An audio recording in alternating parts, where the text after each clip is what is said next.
Hello students, एडुविला point channel में आपका स्वागत है। हमारे चैनल पर कुछ दिनों से वीडियो डालने में अनियमितता हो गई थी, क्योंकि शादियों का सीज़न चल रहा है और रिलेशन में और घर में भी शादी होने की वजह से कुछ कठिनाइयाँ आई, जिसके लिए हम आपसे क्षमा मांगते हैं।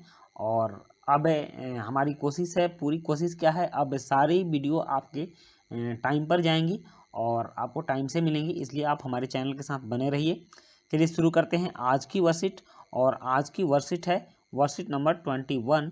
ये है क्लास 7 के साइंस सब्जेक्ट की वर्कशीट। और आज काफ़ी इंटरेस्टिंग होने वाली है, क्योंकि आज हम मानव में पाचन मतलब पाचन तंत्र को पढ़ेंगे। भोजन कैसे पचता है, इस बात को हम आज जानेंगे। क्योंकि खाने को तो हम बहुत सारी चीज़ें खा लेते हैं, लेकिन उन चीज़ों को पचाते कैसे हैं और पचने की प्रक्रिया क्या है, इस विषय को जानना भी काफ़ी आवश्यक है। और आज की वर्कशीट में हम लोग यही जानेंगे कि हम जो भोजन मुंह से लेते हैं वह किन प्रक्रियाओं से होकर गुजरते हुए पचता है, और पचने के बाद फिर उसका क्या होता है। चलिए इसको देखते हैं। यहाँ आप देख लीजिए कि पाचन तंत्र का एक चित्र बनाया हुआ है, फोटो बनाया गया है। आगे आपके भी काम आने वाला है, क्योंकि आपके वर्कशीट के एक प्रश्न में ये फोटो आपको बनानी है। तो इस चित्र को आप देख लीजिए। सबसे पहले आप इस नामांकित चित्र को देखिए, इसमें नाम लिखे हुए हैं। ये मुख गुहा है, मुख एवं मुख गुहिका मुंह है, जिससे हम भोजन अंतर्ग्रहण करते हैं, लेते हैं। और यह एक नली टाइप की होती है। इसके बीच में एक जीभ लगी होती है। जीभ तो हम जानते हैं जीभ क्या होती है। और ये देखिए ऊपर से नाक से भी जुड़ी होती है और फिर यहाँ मुंह से भी जुड़ी होती है। ये एक ही नली नीचे तक आती है। ये जो नली जिससे होकर भोजन गुजरती है, इसको हम लोग भोजन नली या ग्रसिका कहते हैं। यह ग्रसिका है जिससे होकर भोजन गुजरती है। उसके बाद कुछ थैलियाँ होती हैं हमारे पेट में, जैसे यकृत और पित्ताशय। ये नामांकित है, बाद में इनके काम को हम देखेंगे। यह यकृत है, और ये जो आप ग्रीन कलर का देख रहे हैं ये पित्ताशय है। और ये आमाशय है, ये आमाशय है जो टेढ़ी आकृति है इसकी। और उसके बाद आमाशय के ठीक नीचे एक और आकृति है, ये ऐसी आकृति होती है, और ये है अग्नाशय। उसके बाद ये क्षुद्रांत है। क्षुद्रांत को हम लोग छोटी आंत के नाम से जानते हैं। इसको हम लोग छोटी आंत के नाम से भी क्षुद्रांत को जानते हैं। और उसके बाद है बृहद्रांत, मतलब बड़ी आंत। ये जो आप संरचना ये देख रहे हैं ये बृहद्रांत है, ये बड़ी आंत है। तो चलिए अब हम शुरू करते हैं, इन सभी अंगों के काम क्या है।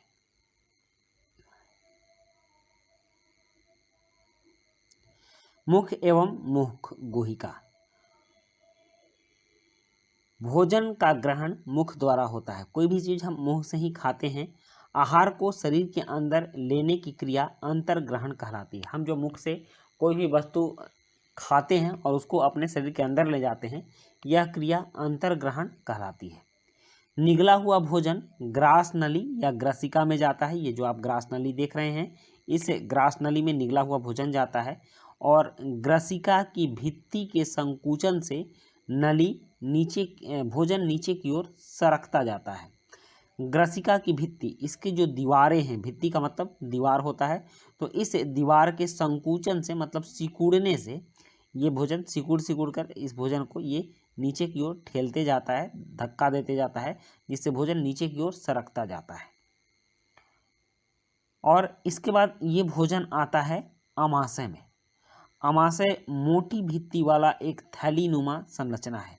आप यहाँ आमाशय देख सकते हैं, ये आमाशय है, ये आमाशय है। और इसकी जो दीवारें होती हैं यह मोटी होती हैं। भित्ति का मतलब दीवार होता है। ये जो आप भित्ति शब्द देख रहे हैं, तो भित्ति का मतलब दीवार होता है, तो इसकी भित्ति मोटी होती है, दीवार मोटी होती है।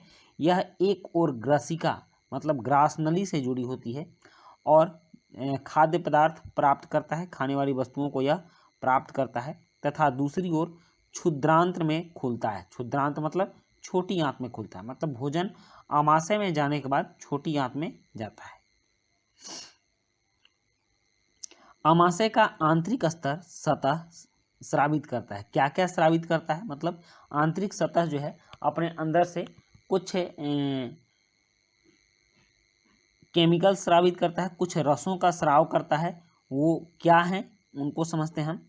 तो सबसे पहले अमाशय श्लेष्मल को स्रावित करता है और श्लेष्मल से अमाशय के आंतरिक स्तर को सुरक्षा प्रदान करता है। जैसे भोजन में अगर कुछ चला जाता है तो यह अमाशय की सतह को चिकना बनाता है, और अगर कुछ खुरदरी वस्तु भी होती है तो अमाशय के भित्ति को हानि नहीं पहुंचाए, इस चीज़ से इसकी सुरक्षा करता है। उसके बाद है पाचक रस। पाचक रस प्रोटीन को सरल पदार्थों में विघटित कर देता है। पाचक रस क्या करता है, प्रोटीन को तोड़ देता है सरल पदार्थों में और ये पचने लायक बना देता है। मतलब पाचक रस से प्रोटीन का पाचन होता है। और अमाशय से एक और महत्वपूर्ण चीज़ निकलती है, वो है हाइड्रोक्लोरिक अम्ल। एक अम्ल निकलती है। अम्ल अनेक ऐसे जीवाणुओं को नष्ट करता है जो भोजन के साथ वहाँ तक पहुँच जाते हैं। साथ ही यह माध्यम को अम्लीय बनाता है, जिससे पाचक रसों को क्रिया करने में सहायता मिलती है। उसके बाद है महत्वपूर्ण ग्रंथि है, वो है यकृत। और यकृत शरीर की सबसे बड़ी ग्रंथि होती है। अगर प्रश्न पूछा जाए कि शरीर की सबसे बड़ी ग्रंथि कौन होती है, तो यकृत होती है। यह पित्त रस स्रावित करती है जो एक थैली में संग्रहित होता है। तो यकृत में देखिए एक हरे रंग का पित्ताशय है जिसमें कि पित्त रस होता है। तो यकृत ही इस पित्त रस को स्रावित करती है, इसे पित्ताशय कहते हैं। पित्त रस वसा के पाचन में महत्वपूर्ण भूमिका निभाता है। वसा का पाचन मतलब तैलीय पदार्थों को जो हम खाते हैं तो उनका पाचन पित्त के माध्यम से होता है। इसके बाद जब भोजन अमाशय में जाता है तो अमाशय के ठीक नीचे एक और थैली बनी होती है, यह है अग्नाशय। अग्नाशय एक बड़ी ग्रंथि है जो अमाशय के ठीक नीचे स्थित होती है। अग्नाशयिक रस कार्बोहाइड्रेट्स एवं प्रोटीन पर क्रिया करता है तथा इनको उनके सरल रूप में परिवर्तित कर देता है। ये कार्बोहाइड्रेट और प्रोटीन जैसे कि ये जटिल यौगिक होते हैं तो इनको सरल तत्वों में तोड़ देता है, सरल यौगिक में तोड़ता है। जैसे कार्बोहाइड्रेट को सरल शर्करा जैसे ग्लूकोज में तोड़ देता है, और वसा को वसा अम्ल एवं ग्लिसरॉल में तोड़ देता है, और प्रोटीन को अमीनो अम्ल में तोड़ता है। कौन तोड़ता है? अग्नाशयिक रस, जो कि अग्नाशय से निकलता है। तो अमाशय के बाद इन सारी प्रक्रियाओं से गुजरते हुए भोजन आता है क्षुद्रांत में। क्षुद्रांत मतलब हमारी छोटी आंत में। आप छोटी आंत की संरचना यहाँ देख रहे हैं, ये रेड वाला जो है और ऑरेंज वाली जो ये संरचना है, ये छोटी आंत है और यह काफ़ी जटिल होती है, एक दूसरे से उलझी हुई भी होती है। यह अत्यधिक कुंडलित होती है मतलब घुमावदार होती है, और लगभग 7.5 मीटर लंबी 7.5 मीटर लंबी यह यकृत एवं अग्नाशय के स्राव प्राप्त करती है। इसकी भित्ति से भी कुछ रस स्रावित होते हैं, मतलब कि इस छोटी आंत की क्षुद्रांत की भित्ति से कुछ रस स्रावित होते हैं। और पचा हुआ भोजन, जो भोजन क्षुद्रांत में आके पचता है या पहले से पचते हुए आता है, तो ये पचा हुआ भोजन अवशोषित होकर क्षुद्रांत की भित्ति में रुधिर वाहिका में चला जाता है। मतलब छोटी आंत की जो दीवारें होती हैं, जो अंदर से दीवारें होती हैं, तो ये दीवारें इसको सोख लेती हैं और फिर इसको खून में मिला देती हैं, और खून के माध्यम से ये भोजन हमारे शरीर के सभी अंगों में चला जाता है। इस प्रकरण को अवशोषण कहते हैं। तो छोटी आंत जो हमारे भोजन को सोखता है, अवशोषित करता है, इसको अवशोषण कहते हैं। और क्षुद्रांत की आंतरिक भित्ति पर अंगुली के समान उभरी हुई संरचनाएं होती हैं, जिन्हें दीर्घरोम अथवा रसांकुर कहते हैं। यहाँ जो आप देख रहे हैं इस तरह की संरचना छोटी आंत के भीतरी दीवार पर होती है। यह रसांकुर या दीर्घरोम कहलाते हैं। दीर्घरोम पचे हुए भोजन के अवशोषण हेतु क्षेत्र बढ़ा देते हैं, और ये क्या करते हैं कि ज़्यादा भोजन खींच सके, अवशोषित कर सकें, इसके लिए यह क्षेत्र को बढ़ा देता है और सारे भोजन के पचे हुए भाग अवशोषित होकर खून में मिल जाते हैं। भोजन का वह भाग जिसका पाचन या अवशोषण नहीं होता बृहदान्त्र में मतलब बड़ी आंत में भेज दिया जाता है। यहाँ आप देख रहे हैं, यहाँ शुरू में हरे रंग की और फिर बाद में बैगनी रंग की एक नली है जिसको हम लोग बड़ी आंत कहते हैं, और क्षुद्रांत की अपेक्षा यह चौड़ी होती है, मतलब मोटी भी होती है, और यह लगभग 1.5 मीटर लंबी होती है। इसका कार्य है जल एवं कुछ लवणों का अवशोषण करना। यह जल का अवशोषण करता है और कुछ लवण का भी अवशोषण करता है। बचा हुआ अपचित पदार्थ मलाशय में चला जाता है। यहाँ मलाशय बना हुआ है और इस मलाशय में हमारे अपचित पदार्थ जो बिना पचा हुआ पदार्थ है, अपशिष्ट है, उसको शरीर से बाहर निकालने की आवश्यकता है, तो यह उसमें चला जाता है तथा अर्ध ठोस मल के रूप में रहता है। यह पूरा ठोस नहीं रहता है, अर्ध ठोस मल के रूप में रहता है और समय समय पर गुदा द्वारा यह मल बाहर निकाल दिया जाता है, जिसे निष्कासन कहते हैं। ये गुदा द्वार है और इससे मल बाहर निकल जाता है। हमारे द्वारा खाए गए सारे पदार्थों के वैसे अपशिष्ट पदार्थ जिनका उपयोग शरीर नहीं करता है, बाहर निकाल देता है। तो बच्चों, ये थी आज की वर्कशीट और इसमें हम लोगों ने पाचन तंत्र को समझा।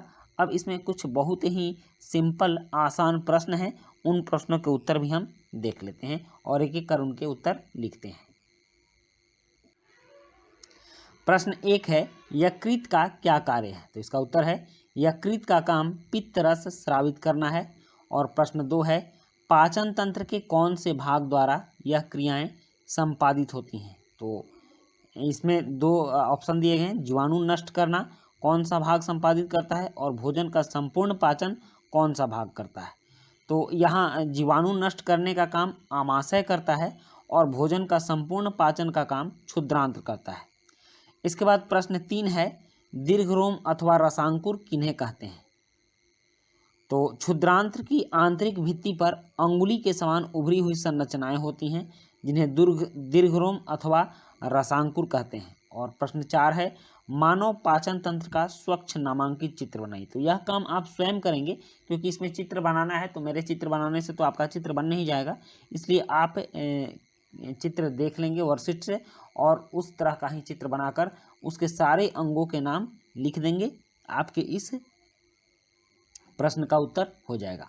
तो बच्चों, ये थी आपकी आज की वर्कशीट और आज की वर्कशीट में हमने पाचन तंत्र को बहुत अच्छे तरीके से समझा। अब मिलते हैं नेक्स्ट वर्कशीट में। Thank you.